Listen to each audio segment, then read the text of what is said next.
Welcome back to another episode of the Sit Down Talk. My name is Kier. And I'm Noémie. And we welcome you. Clap it up for you for being up in this joint.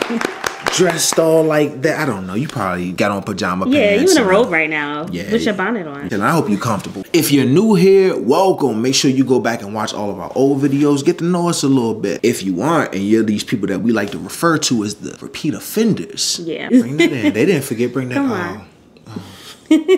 Today, Noémie and I realized that we're old people. I'm not old. And that, come on, relax. I'm medium old, as Emery would say. You're medium old? I'm medium old. You holding on to that youth? Hold tight, baby. Because it be, man, I'm telling you. My back, my knees. It's karma for making fun of you. I love it. She used to make so much fun of me. Ooh, you 30, old man. And I said, you know that you'll be here one day. I'm going to be in my 20s forever. Look at you, well past your 30s. You passed that off ramp.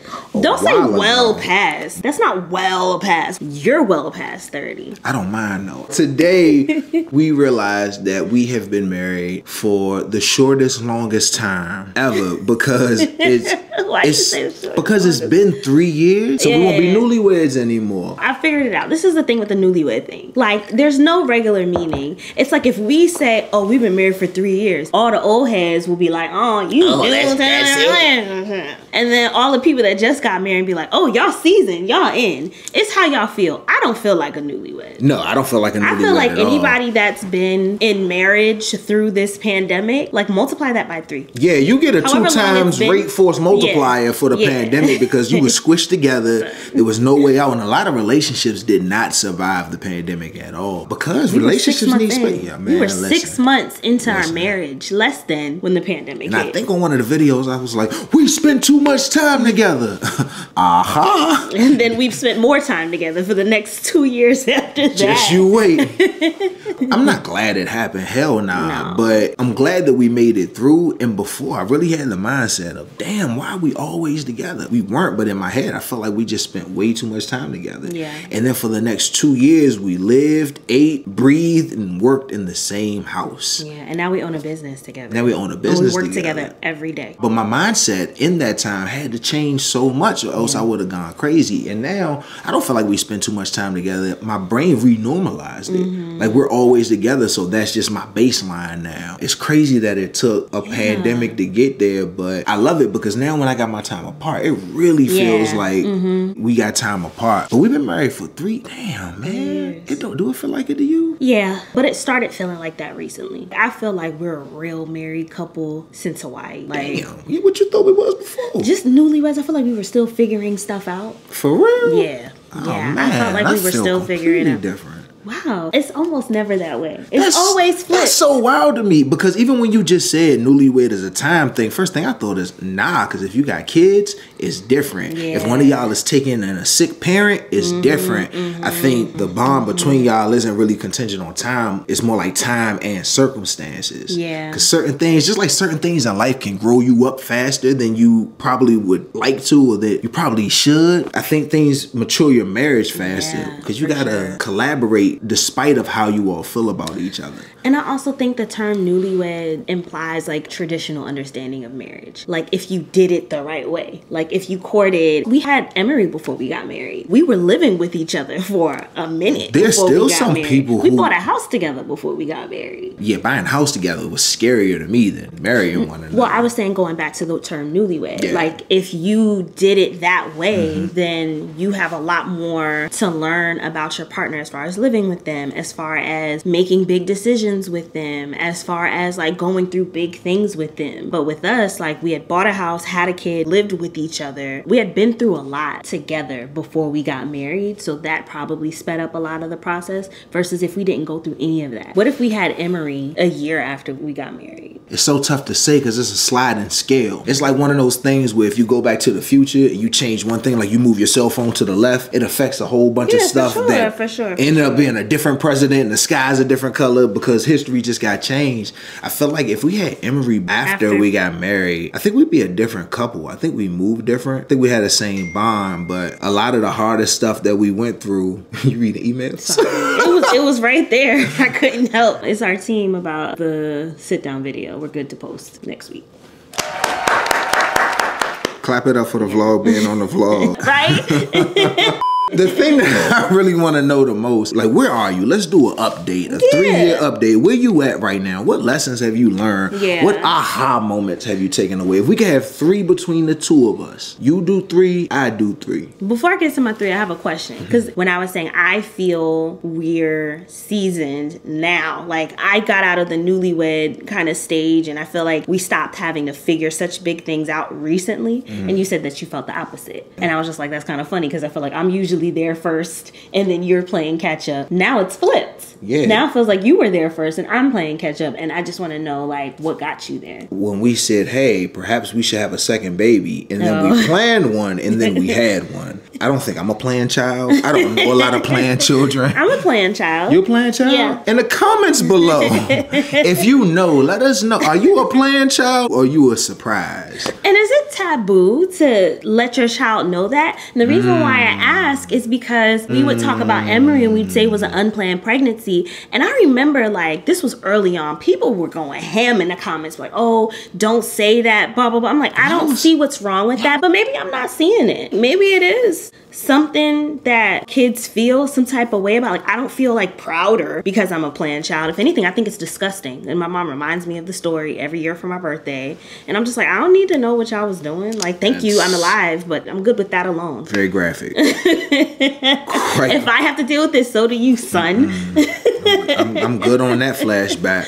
But I just posed that question in the comments down below. That was a very married thing to me. Or even when we weren't married when we bought the house. I feel like we did all of the biggest things, like had the kid and bought the house and shared the living quarters and shared the car and struggled through finances together before we got married. It's like all the toughest stuff was front loaded. I preferred it that way. Because for me, I needed to know that we could go through that. Marrying you was the easiest decision once we got to a certain place. Don't get me wrong. When we got engaged, that was around the time that we were starting therapy. It was a lot going on. I just remember there being a period of time, I think it was like the September before we got married, and I had a conversation with someone. The conversation was completely unrelated. It actually was kind of like an argument. But in that conversation, I was like, wow, I choose you. I choose you every time. I choose everything that we've gone through, all of the strides that we've made, the commitments that we've made to each other, both spoken and unspoken, were so important to me. And my cousin Dominique, she asked me, were you nervous when you were walking down the aisle? And I was just like, no, because I saw you and I didn't see anybody else. I don't know who was at the wedding. I mean, I know who was there based on the guest list and the pictures, but I don't remember seeing anyone. I don't remember in-depth conversations with anyone there, but I remember just looking at you. And I just remember seeing you, and I just remember how happy I was. I've never been that happy before. What? No. I mean, not never. I was happy also when we had Sydney. You know what I mean? But like, it's definitely one of the happiest moments, of course. Like, that's my boo. Just gotta put that on. I meant after the wedding. Got it. You know? But like, it just makes me so happy. We did this the right way for us. And I felt like everything that we did on our terms. We got married when we wanted to get married. We switched up things so that we can do the things that we wanted to do. We did it the way that we wanted to do it. Like, I was so happy that day. And I was so, like, sure of my decision that day. Unwavering yes, for sure. When I think about the marriage as a whole, I needed all of the stuff up front to prove to me, because it was an easy decision for me once I justified marriage as a whole in my head. How did you justify it? What things had to be checked off in order for you to, like, move forward? I don't think it was a checklist. I think it was just a feeling that, okay, we can overcome this if it pops up. What I didn't want to do was be handcuffed to somebody who, when it got rough, they're going to take their ball and go home. And then I'm emotionally in prison with this woman who ends up only caring about herself or emotionally centering herself. I didn't want to be in one of those situations. And the more we got into it and then resolved stuff and got into it and resolved stuff, I'm like, all right, I think we're going to be straight. And at one point, I just had to sit and realize, because you remember the whole marriage thing just not making sense in my head. I was like, I got to wear a ring? I don't think y'all understand. He didn't want to wear a wedding ring. I didn't get it. Why do I have to have that thing on? And now he hasn't taken it off one time. Look at this. Look at my finger. It's blurry, but this right here is lighter than the rest because it never comes off. Remember when you got upset when I said you're my wedding plus one for the rest of my life? Oh, you're forever plus one? My forever plus one. He was like, why do I have to go to weddings with you? And I'm like, because you're my date, but I don't like weddings, so I don't want to go. Yeah. And I was just like, I don't even know how to have this argument. Like, I gotta go to a wedding? Yeah. Because Noémie is very sentimental. She really takes her time and savors the flavor of love. Like Please don't put my name and flavor of love in the same sentence. I'm sorry. She just sees love very differently than I do. It's whimsical and it's beautiful and it's like music playing in the background. And I'm just straightforward, like it's a knife. I can't try to be whimsical, it's just not who I am. Yeah. You're romantic in other ways. Am I? Yeah. I've never been called romantic. It's a singular stretch, day in my life. But it can be accurate. She just sees love very differently than I do. It's whimsical and it's beautiful and it's like music playing in the background. And I'm just straightforward, like it's a knife. I can't try to be whimsical, it's just not who I am. Yeah. You're romantic in other ways. Am I? Yeah. I've never been called romantic. It's a singular stretch, day in my life. But it can be accurate. It's a stretch. It's a stretch. How dare you talk to me like that? But you were surprised that I called you. You see, you pick and choose what you want to be offended by.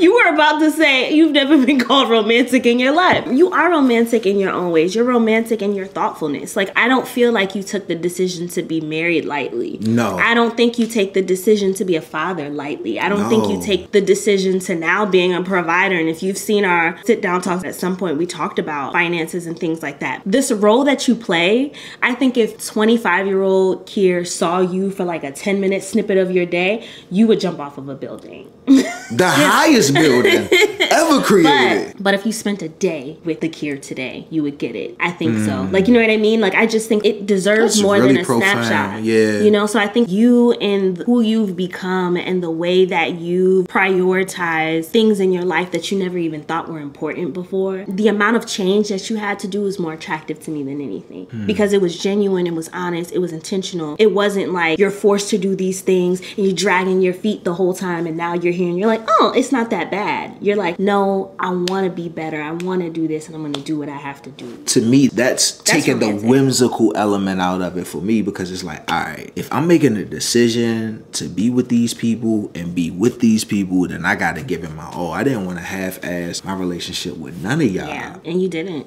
Nah, I know that. It's all the stories and the idea, like, I want this magic love. I don't know. That's just the only type of love that I heard people express. You don't think we're magic? I don't look at love in that light. I bet you people are looking at us right now and thinking that it's their version of a fairy tale. I think it's just not the fairy tale. They're fully within their right to do that. I think that's kind of a mistake. I can't tell you what to do, but I believe that at a certain point, overindulgence in a fairy tale romanticism element of love is a mistake. It's probably not going to happen that way for you, which isn't the real mistake. It's that your expectations are going to be hard to move, and there are a lot of really quality people that you may meet, and this isn't just a woman thing. There are a lot of men like this too, when the thing that's in front of you isn't what you imagined it being, so you kind of move past it instead of, you know what I'm talking about? Nope.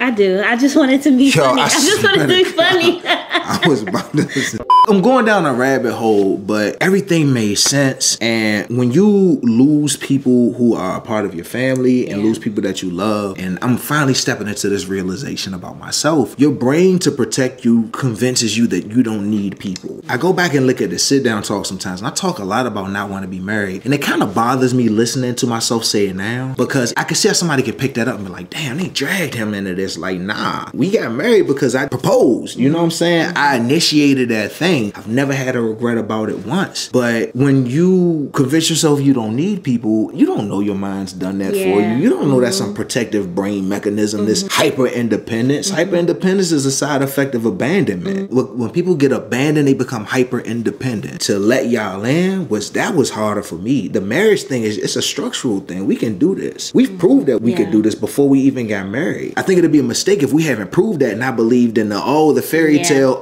we feel so good together, we look so good together, and I ignore that, and then 10 years later I'm like, I'm unhappy. Like, yeah, it was never set up for your long-term happiness. I'm just glad I didn't have to make the decision whether or not to, like, hey, this ain't, damn, we feel good together, but it's really not working. so we got to split. We tried, but it wasn't bad enough for a complete fracture. You know when you over somebody, like, hey, yo, you all right, but not for me. And you can walk away. It takes a level of maturity to get to that point. Let's acknowledge Does it? that.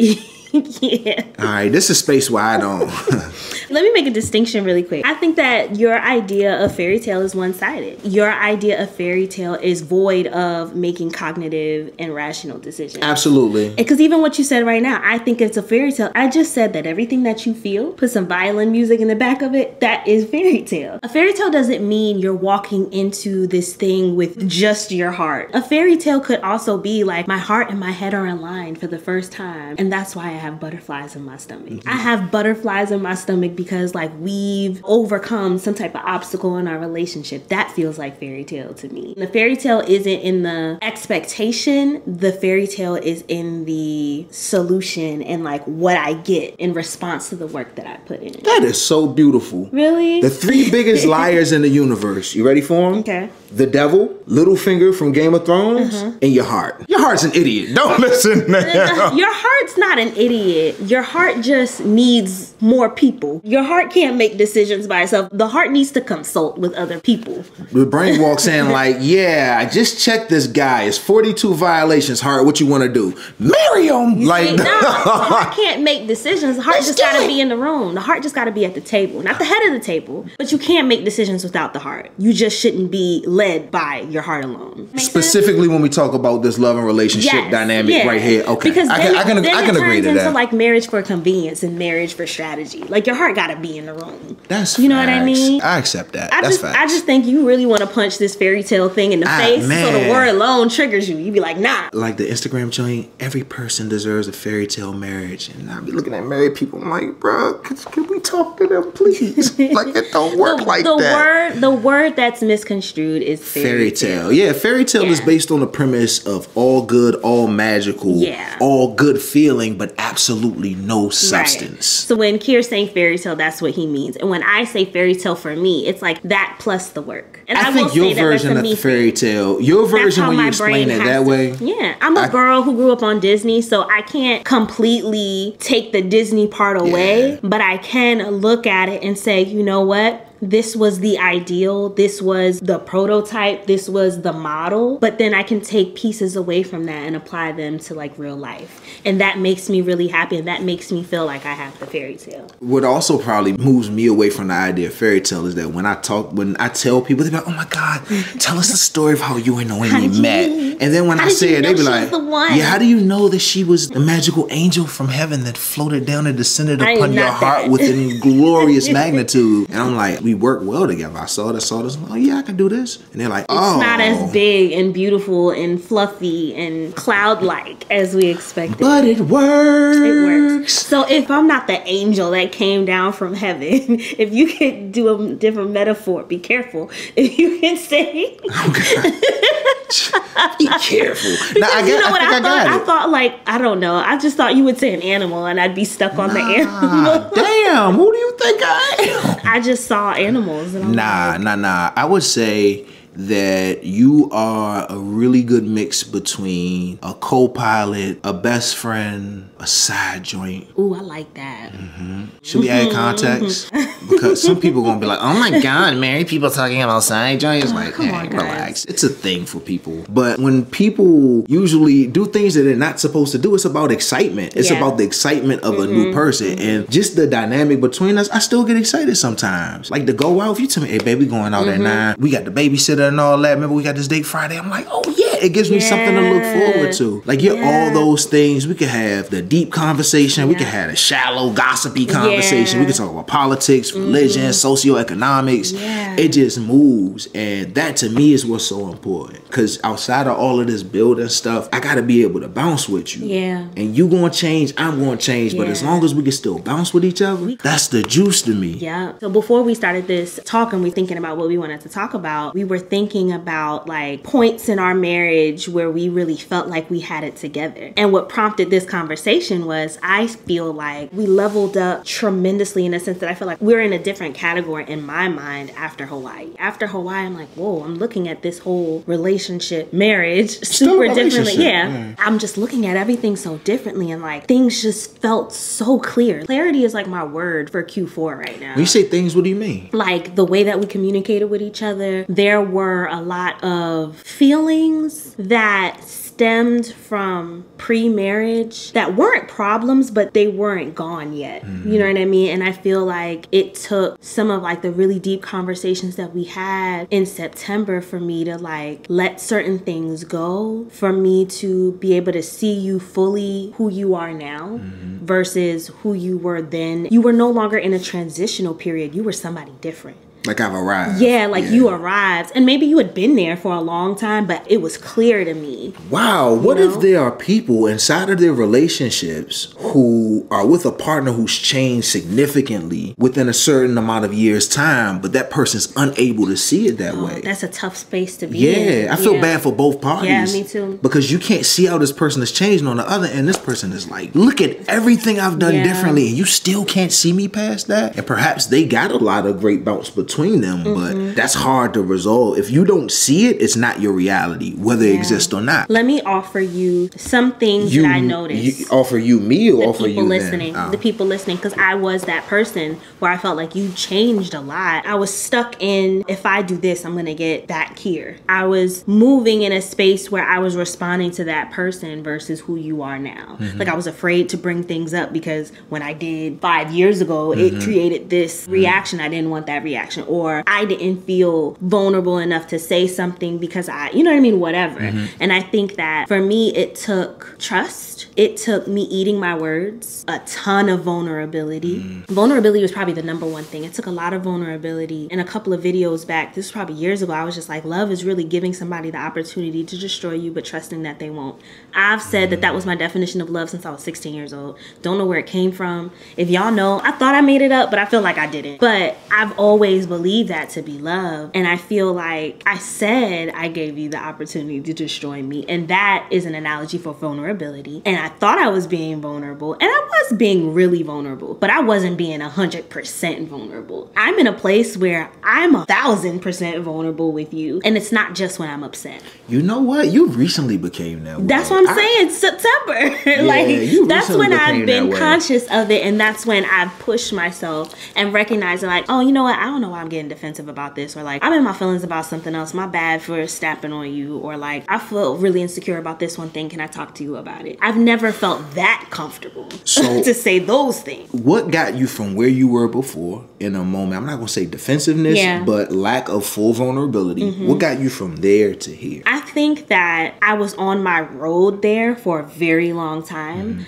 but I think it just took time. And I think sometimes we look at marriage, and like for me, one of the things that I had to get over, because once I realized that I wasn't vulnerable, it made me very sad. It made me kind of feel like a fraud, because I'm just like, I said I was vulnerable, and it's different. I feel like for me, you work towards vulnerability. You don't have to be there 1,000%. You just have to be willing to go through the process. That's a good point. And I think with marriage, sometimes we feel like we got to be at a certain place in order to feel okay. No, you just have to be cognizant of it and to be working at it. Because if you have that mindset in marriage, you'll never be happy. You're always working on something. The vulnerability that I feel today is probably going to be so minuscule compared to the vulnerability I feel when I'm 40. Well, that's literally the definition of growth. Hey, that's why we got the professional here. That's really interesting to me, because you have a point when you say vulnerability, you don't have to be 100% there. Because I never even thought about it like that. I know there are people that walk into relationships feeling like, hey, I gotta be vulnerable. Or even worse, hey, this person across from me has to be 100% vulnerable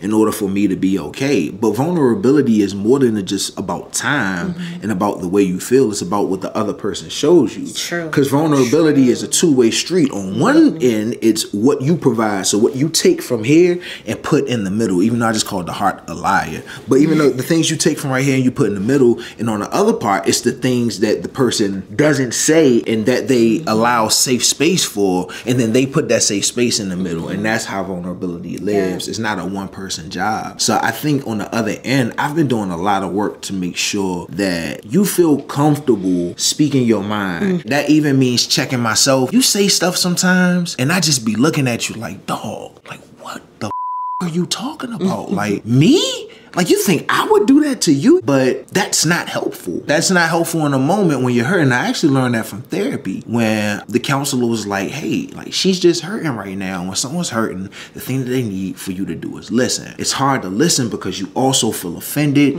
You might feel attacked. You might feel like you've been accused or blamed. But that's where the marriage thing comes in to me, because the marriage is the icing on the cake. It's the overall commitment saying, look, shit gonna get crazy. Sometimes you ain't gonna with me. Sometimes I ain't gonna with you. I don't have to like you in this moment, but I do owe it to you to bring my full self to the problems that you're having with me or about me. I owe it to you to be like, hey, I'm listening. I don't have to agree. I don't agree with everything you say, but I will listen and I will respect the fact that you feel that way. And validate your feelings. And I think a lot of times with these, like, they're not arguments, but discussions that happen like past the first couple years of marriage, like once you're kind of in it for a bit, I think that people forget, me included, like we forget who we once were. We forget the things that bothered us.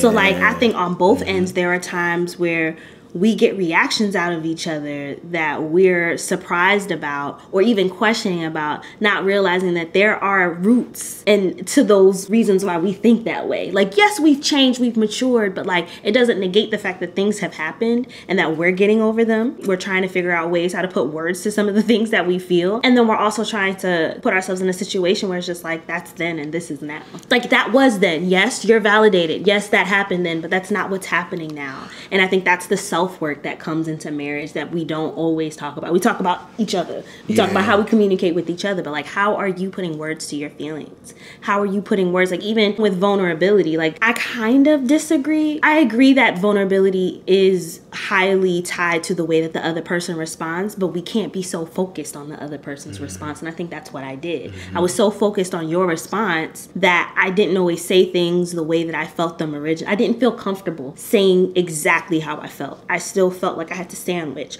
or I felt like I had to think about it and word it in a way that didn't feel super authentic just to get it off my chest. But I feel like now, not only would you say like, babe, that actually isn't correct, but you still give me a space and that like make me feel like my feelings are validated. Like I understand where that came from, but that's not what I'm doing now. Like, I'm sorry you feel that way, so how can I make you feel better? It just felt, defensive is the wrong word, but it just felt like we were teammates tackling on a problem that happened to be on my plate. It's not on your plate. You don't got to deal with it, really. Like, it's not something that really affects you, but you're choosing to help me. It's because I genuinely care. I think there's a difference between problem solving to make sure that person doesn't have an issue, which there's nothing wrong with that, versus problem solving because you genuinely care about that person. You want to make sure they don't have an issue. I think you just attack those things different ways. But also, I don't want it to be like this one-sided thing, like, oh, your partner is your partner's fault, your partner. No. Another big part of that is understanding where you're the problem. There's no way you could be a fully functioning, emotionally well-regulated adult and not see a place where you're the problem. That's tough. Doesn't mean that you're a bad person. It just means that you're a conduit to the things that are going on that you may not like. And sometimes people can't see that. Sometimes they're just not in a place in their growth journey where they can recognize that. Sometimes people have been talked to crazy by exes and parents and relatives, and they don't want to have another self-deprecating thought like, perhaps I did this wrong, which I understand, but that's not the right approach. It's a lot that goes into that. I feel like we made a lot of that progress. It happened a lot faster than I thought it would. I kind of took some pages out of your book, and you kind of took some pages out of my book. And one thing I learned from you is get to the problem. Like, I learned this from a mix between the way you handle stuff and working in education. When you work with students that have like profound behavioral issues, they usually do a training and they teach you about getting to the root versus the behavior. The behavior is always going to catch your attention first. Why you spitting? Why you cussing? Why you yelling? Why you crying? It's the behavior. The behavior is what's going to irritate you, is what you're going to respond to. And sometimes you respond to it to the elimination of tackling the deeper issue. So now I might not like the way you respond to something emotionally, but I try to move that annoyance out of the way and be like, all right, what happened? What did I say exactly that upset you? It's like, okay, well, why did that upset you? Is it the tone? Is it because it offended you? And sometimes you may get something back to me that I think doesn't make any sense at all. But the last thing I'm going to do is treat you like it don't make sense. Yeah, I'm never going to call your feelings stupid, even if I don't agree with the basis on which they stand. I love the way that you worded that. Because you feel the same about me, and I wouldn't want you to do that to me. That'd be a big problem. And I think that's great language for people that are listening, because in their mind it'd be like, but it was stupid. Yeah, but to you. Yeah, but like, we gotta shift the way that we even tell ourselves things, because even with your partner, if you get into an argument and you listen in your head, like, that's dumb as like, that don't make no sense. That is going to affect the way that you tackle the problem. I don't mean to be funny. I'm just laughing because I know someone is listening to that, but like, what if they said it was dumb? It was dumb though, Noémie. Like, what's up? I'm gonna tell you, yes. Yeah. It may not have made sense to you, but why do you think this person is thinking about it this way? Why do you think what you're doing or what you're saying is triggering this person that way? That's all I'm saying.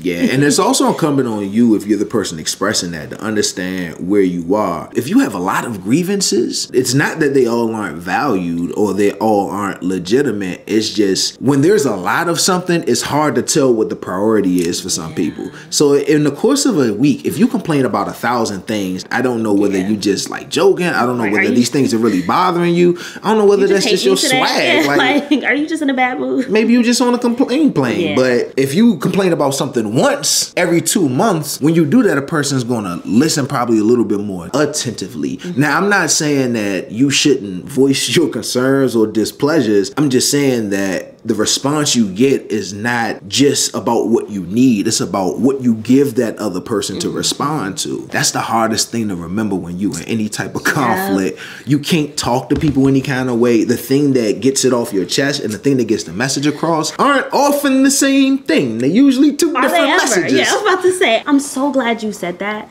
because I'm thinking about, we've been married for 3 years now. That was a problem that I had. Like, us having arguments, like sometimes we just don't get everything off our chest. You said getting your feelings off and what it takes to solve the problem are two totally different things. Yeah. And what's helped me is when I get frustrated, I write it down. I write down everything how I feel, and then I look back at it and I start deleting it and I start thinking about it, because how I'm feeling in the moment when I'm angry, most of the time it's because I'm hungry. It's something secondary that's making this reaction so strong. And once I'm able to peel back the layers and really think about what I'm feeling, not only am I in a better place to tell you how I feel because I've already organized it and went through it, but it also makes me feel more justified, because one of my insecurities in an argument with anybody is that they're going to tell me that I'm dumb, or they're going to tell me that what I'm saying doesn't make sense. And that's like the #1 way to invalidate me, and I shut down, because I'm just like, I think a lot of people would. Yeah, but if I've thought about how I felt, I'm not responding out of anger. I've really sat down and harped through everything that I feel, and I have the words. I feel a lot more justified in my feelings. And I feel like it also comes across calmer, because I know what's me just being angry and then what the root of the problem is. It's not something that happens easy. Sometimes I sit on, when we have conflict, sometimes we sit on it for like a week. We still are parents, we're still partners, we still navigate. We mad be functional. Yeah, we're super functional, and we're still respectful of each other, and we check in, and I might be like, yeah, I'm not ready to talk about this yet. And I think that we've given each other space. I think there's also a lot of security. I'm like, where am I gonna go? What am I gonna do? Like, we're gonna talk about it. We're gonna have to talk about it. I just want to make sure that you know that I'm not avoiding you. Where am I going to go? What am I going to do? Yeah, like, where am I going? Okay, I'm going to go out with the girls, but I got to come home. Like, we have to deal with each other. But it just forces me to, not even force at this point, it just gives me a chance. Like, I feel safe enough that I can take the time that I need to sit down and think about my feelings without him feeling some type of way, because I'm coming to you in a respectful way. Like, I love you. I'm going to do things for you. We can still have good days, but I do want to talk about this. I haven't haven't fully gone through my feelings yet. You don't dogpiling. You haven't done that in years. I know. What dogpiling is when someone explains a thing that they have an issue with you, might be the primary thing y'all beefing about, and then they just boom, another thing and another thing and another thing. These things aren't even related, and they're dogpiling all these issues they have with you. Yeah, because I held everything in. So I'm about to throw everything out there. That's an unfortunate circumstance for a lot of different reasons. And it's unfair. It's unfair and it's impossible to resolve. Like all those things. It's not about resolution. It's about getting my off. Like you said, it's about the intention there was getting everything off of my chest because I felt like I had a moment, but I wasn't thinking about what those daggers were doing. It wasn't just one thing. It was one thing on top of one thing on top of one thing, and then we supposed to be cool after that because I feel better. Well, no, now it's a new problem. It's a new situation that can't be resolved very easily because it's based on feelings with two people. It's not based on resolution. It's not based on mutual understanding. It's just based on your feelings and you being heard. And when you're that upset with somebody that you just upset, you're not going to feel heard. They can literally listen like this while you talking and you won't feel heard because it's not about them anymore. It's about you. It's a you thing at that point. That's why the fairy tale shit be blowing me. The fairy tale, just that word to me is just so undermining of the reality and just the existential stuff that you got to go through in a relationship. But I do think it's valuable because you can't just be like me and you can't just be fairy tale and whimsical. These two people got to build love together, so you got to meet in the middle. I think we're a perfect example of that. Like, well, I wouldn't say that I came into the relationship on some fairy tale type of stuff. No. This is just a me thing. I like to reinvent concepts like manifestation and harmony and balance. Like, I'll take words that have like understood meanings to the majority of the world and be like, nope, that's not how I choose to look at it. And I'm okay with that. So I can totally see in this case how I've reinvented the word fairy tale. That's the word I'm sticking with. He's right, but I like the word and I've reinvented it. Down below in the comments, I want you to tell me where you are with the fairy tale versus very logical, strategic type deal. Are you more on the whimsical or more on the I ain't know another way to... That's how I imagine I'd be talking about marriage. I'm gonna make an assumption here. I think that people are more like us in the way that we view love than the fairy tale now. Only because of the rise of like relationship vlogs and couples on Instagram and on social media and TikTok and all of these things. And I feel like the good and the bad. So you have the couples that were like YouTube couples that have broken up, you know what I mean, in the past couple of years. And of course they turn into like these huge social media stories and people are like, oh my God, they were like couple goals and now they're not together anymore. And I think that has brought in the realization of that relationships are hard, but also because people are talking more about their problems, people are going to couples therapy. We have this platform and clearly people are interested in hearing about us. 50K subscribers. Hey. You know, like I'm sure there are more people that watch that, but 50,000 people decided to say, hey, I'm committed to your message. I want to know more. I want to be part of the crew.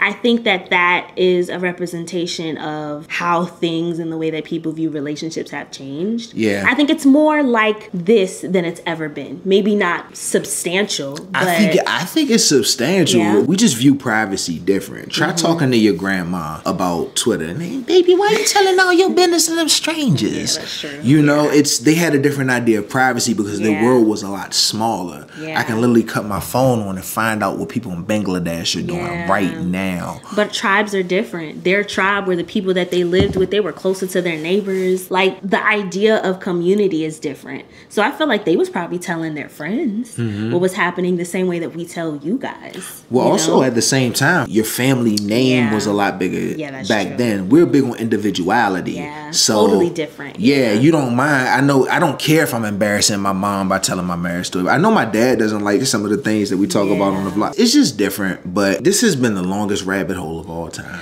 I honestly feel like we're gonna go back to this. I already have, you know how we said we're gonna have the list of things. It's a good conversation. I expect us to go ahead. You know how you said you wanted like a list of things that we've learned in our marriage? I think we've already talked about like 6 of them.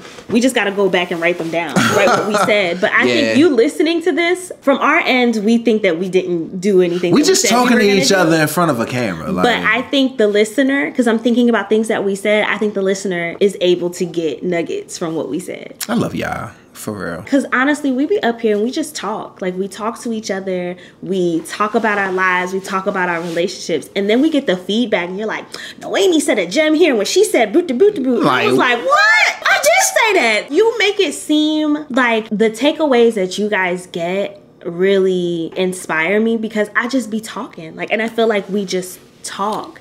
And I think that's the beauty of it. This is what the community is about. I know for a fact when I go on social media and I see other couples, especially when they talk about some real stuff, and I take it back to Kier, like, we actually talk it through. I love the fact that we have a community of people that are inspired by our marriage, that also support our marriage, that offer us great advice and are able to get advice from us. Like, if this ain't community, I don't know what is. I like when we post and people say, we're going through the same exact thing right now. Or under the comments where I see somebody be like, man, I've been married for 12 years and y'all are on track. Because sometimes people use longer marriages to invalidate a shorter marriage. Somebody did that to me on IG one time. And this lady, I was talking about marriage and just my experiences. And she was like, well, honey, people change on you all the time. My ex-husband did X, Y, Z, Q, R, S, T. And she said, how long have you been married? And I typed, I know where this is going. Because I wanted to see what she was going to say. I've been married for, I think it was 2 years at the time. She was like, you don't know anything yet. I was like, I knew you were going to use the time of my marriage to invalidate it. But there's no reason I should listen to you. You completely projected, and this happens to all of us. You projected your unfortunate failures that happened in your marriage onto mine. You copied that from your life and pasted it onto mine undeservingly. We're different people, different factors, different age, different time, different experiences, different approach. I think that really helped solidify how unique marriage is to me. I mean, it's so different. Me and you, even with all of this stuff off, if we didn't have any of this, we would be the same exact people. Yeah, we would. And that's what makes me feel good about the sit down talk, because it feels like we're the only ones. Because you go on the socials and everybody's either far leaning left or far leaning right when it comes to love. And you're like, damn, where are my people in the middle who just regular people? Yeah. We ain't got all Balenciagas and we also ain't got no struggle love. Yeah, like, we don't got matching designer fits. Yeah, like, we are my people. And I feel like our people are here. And I love to bounce these ideas and hear it back on from y'all. So thank you. I love to sit down talk. It's my favorite content that I do. Not even a close second. It's my favorite. It's my favorite content. The sit down talk just means so much for me personally also, because I've seen my growth. I remember when we first started, I was just like, why are we doing this? I used to get so nervous and be like, Kier, what are we talking about? And I would try to feed off of your energy. And I feel like sometimes I'd be like, I got something to say. And I'll like take over. And it's just like, wow, like I feel so, I've always felt sure of myself. I know my real friends are looking at this, be like, Noémie, stop. But I felt sure of myself as an individual, but I didn't always feel sure of myself in this space. It's a different space. It's a different thing. It's like, I feel like I'm a great lawyer because I've done the work, I've studied, I have the degrees, whatever. And even when you're like, people invalidate marriage because of the time, like I felt like I did that to myself. I felt like I would make comments and be like, but what do I know? I've only been married for a year. But you don't know what I've been through. You don't know the work that I've done to get to the place that I am now. And I can confidently say, like, I've done the work. I've read the books. I've gone to therapy. I've done the trial and error. Like, I feel very confident about the things that I'm saying. And I'm no longer afraid of somebody, one, invalidating it because we've only been married for 3 years. Two, I also feel fine knowing that like 2 years from now, the way that I view things right now could change, and I'm okay with that. It doesn't make me cringe anymore. I used to watch the old sit down talks and I would cringe. I'd be like, oh my God, like I can't believe we said those things. But if I never believed those things, if I never was in those situations, if I never pushed myself to grow and to say things out loud, I wouldn't know that those things needed to change.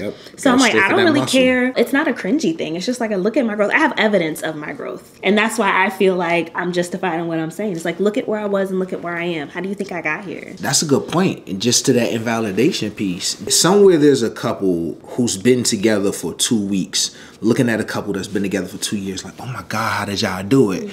And that couple who's been together for 2 years are looking at an engaged couple like, how did y'all do it? That engaged couple's looking at a couple who's been married for 3 years. How do y'all do it? 3 to 6, 6 to 12, 12 to 24. There's experience at every turn of the corner. I don't invalidate any anybody's experience. Even my friends who don't got kids and they be saying, I mean, I ain't a parent. Like, hey, you ain't got to preface with that. Just because you don't have a kid does not mean you don't have a good advice in parenting. Exactly. Yeah. But so many people have related to us who aren't in relationships and who don't have children. And I think we've been really intentional creating that space, because it's just like, it's not a secret club. There's no real cheat code. We say cheat code all the time. There's no real There's no secret. Like, I think the success of our relationship is attributed to us putting the work as individuals, us choosing to be partners, because it's a choice, and us kind of going through the day by day. Like, I can't be a good wife if I'm not a good person. I can't be a good mother if I'm not a good person. The core is making sure that I feel like I'm a good person. That's what's driven me to do the work that I've done with you and with our relationship. That's why I feel like now there's this big enlightenment, because I feel like I'm true to myself and I'm true to my family in both places. Like, I'm on the same page with both places for the first time. The goal is to stay there as you continue to grow.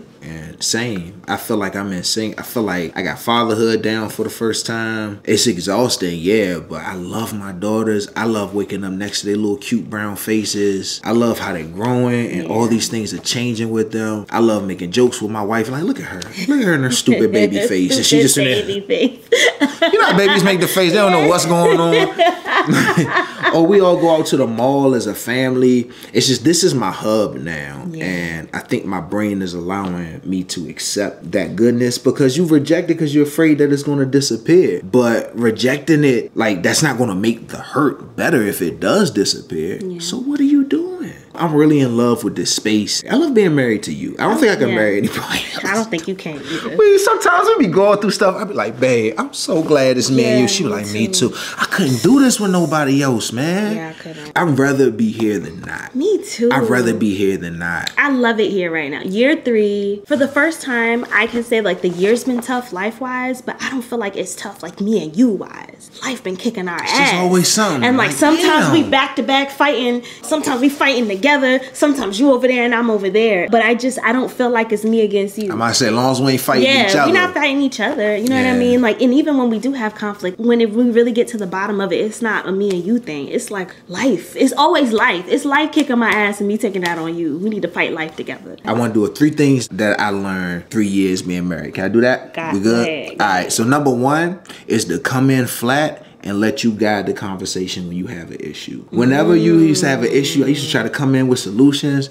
And Noémie is the Kembe Mutombo. Boom, no, I already thought about that. Boom, no, that don't make me feel better. Boom, and I used to get deflated like, dog, why you asking me a question you don't want to answer to? Because I don't want to answer to it. It sounds like she does, but she really doesn't. She don't want to answer. So now I listen and I try to get clues for what you want back. Do you want advice? Do you want me to just listen? Do you want me to say, damn, that's crazy? Like, just... You know what I'm saying? I'm trying to figure it out. I'm getting way better at that. Number 2 is answer the question you're asking, not what I think you're saying. This is why I love you so much. Everything that he's saying are like literally pet peeves of mine that I've decided to let go of. But I'm trying. I love you so much. I'm trying. It's the Haitian mother lawyer in you. You don't understand. Sometimes when you ask a question, it sounds mad interrogative. Like, I don't know. Where were you yesterday? What do you mean? I was here. What do you mean? What you talking about? What you accusing me? Ain't even no need for all of that, bro. You cool. I just want to know where the stuff is so I can put it in my purse. But you know, that comes from being raised in a house full of women always asking you to do do stuff like, damn, let me cook. That is so funny that you recognize it. This is great. What's your third one? My third is I realized that I don't need a submissive wife necessarily. I need a collaborative wife. I don't need yes daddy, puppy dog eyes looking up at me all the time. There's a space for that. You know what I'm saying? I need somebody gonna say, hey boo, you can't see this over here, but this joint about to hit you. I'm gonna let you know right now. Hey boo, look like your mental health slipping. Hey Kier, you were wrong on that. I understand why you feel that way, but you were wrong. I need somebody who gonna keep me on track, keep this thing on track, and be honest and transparent with me and help me work it out. I need a co-pilot. And that's exactly what you are. You're not a yes man. You're not a go along to get along type of gal. You're not that type, and I appreciate that so much. It is my favorite thing about you. You're so collaborative. We work together with stuff. I love that. That's the type of partner I need. That's hard to find. For some people, especially men, to accept. Just letting somebody collaborate with you and you not being the main domineering presence, but still all your masculinity is intact. That's the thing I learned, to really appreciate you for that, because my brain, like, I wouldn't have married you if you weren't like that. You've always been that. Yeah, even when we were still figuring each other out, you always that, but now, like, you're supremely that, and it's smoother, and it's very relationship centered. So yeah, that's my 3. I was real proud of it. I had to get you wrote it down. I didn't write down my 3. Because you so reflective, you could just spit it off the top of your head. I'm about to try. So number 1, and I say this all the time, I'm kind of stealing this from life, but it's like, choose harmony over balance. And I've mentioned this before,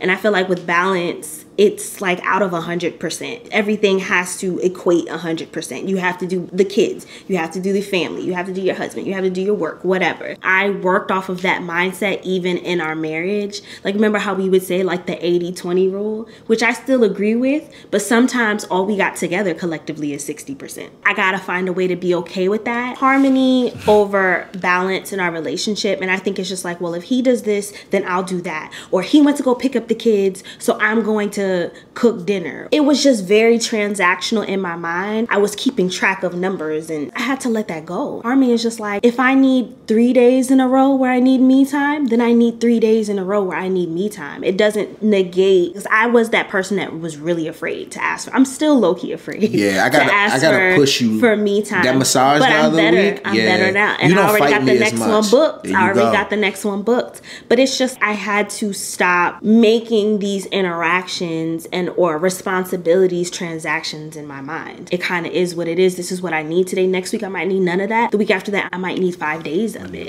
And I think just like being more standing up for myself against myself, not against my family, because my family wasn't in the way. It was me, and I was held down by my responsibilities. That's a good observation. The second one that I've learned from our marriage after 3 years, kind of like what I said before, like not cringing off of the ways that I've changed. And sometimes I look at how I've grown, I'm like, damn, I can't believe I was like that, and I kind of tear myself down because of it. I thought so highly of myself 3 years ago that I had a period of time where I was just like, damn, Noémie, like, you didn't know. Like, what the hell were you thinking? But then now I'm in this like renaissance period, like I mentioned before. That's what it took for me to grow. I wasn't wrong there. That's just where I was. Yeah. And that's okay. There's going to be something that I say today, 10 years from now, and be like, ooh, she didn't grow there yet. But just being okay with letting go of that perfection. That polish. Yeah, that polish. Marriage is like, there's beauty in the ruggedness of marriage. It's not what the wedding looks like. The wedding is the polished, beautiful thing. But the actual marriage, it's beautiful, but it's grit and it's smooth sailing. Sometimes it's rocky roads, but it's fun. You know what I mean? Like, I'm having fun. And that leads to my third, is to like have fun in your marriage. Once we started having fun, once we kind of let go of things and just focused on each other, this is the person that, like, if you want to be married forever, that you're going to be doing it for the rest of your life with. Have fun. And I just feel like maybe it's clarity and renaissance. You know, I'm big on words. Like, these are like my words right now. And I just feel like we're in this new space in our relationship where it's secure. It's fire. It's fire. Just imagine, like, people are in this space when they decide to have children. Like, this is the type of fun that babies were made out of. Dang. The sexual renaissance is crazy. Sexual renaissance. That's wild. If you're married, like, is that a year 3 thing? Like, are we? Let's talk about it. Put for real. that below the whole sexual renaissance, when it's like, it's always been like, but now it's like, damn, what's up? Where'd that come from? Put it down in the comments below. Thank you for coming and being a part of this discussion today. I want you to comment below always. I love when y'all engage with us. We read the comments. We love your feedback. We love your takeaways. So tell me what your biggest takeaway was from today. Make sure you hit the notification button so that you can know of all of our posts as soon as they post. Also, make sure you hit that subscribe button. There's a lot of people watching our videos who aren't subscribing. That's like showing up at somebody's house unannounced. Unless you cool with doing that, then in that case, we probably need to talk about some stuff. We're going to catch y'all on the next one. Y'all take care. Bye-bye.